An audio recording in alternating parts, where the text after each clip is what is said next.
Hey, this is Justin with RXGymnastics. Today we're going to go over the dive roll.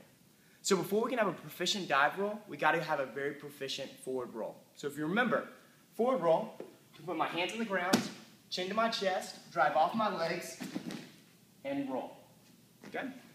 The only thing that is different with the dive roll is that my feet are going to leave the ground before my hands hit the ground. So it should look something like this. We can practice that, jumping a little bit higher when you get more comfortable with it.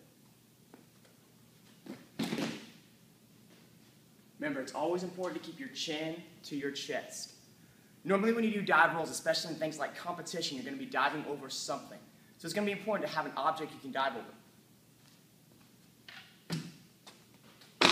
So what we're going to do to practice this one is I'm going to reach over the bench, jump off my legs, hands are going to hit the mat, chin to my chest, tuck my legs, and my body will roll. And then we can practice that with a little bit more jump.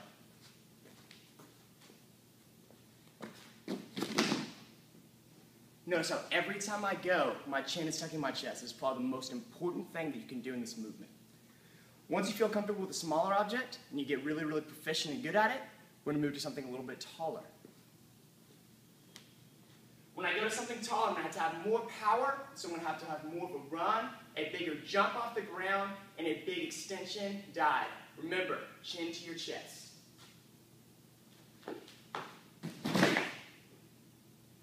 I would always recommend having some kind of crash pad or doing this in the grass, and just always have some kind of spotter just to make sure that you do it all right. This is Justin with RXGymnastics. I'll see you next time.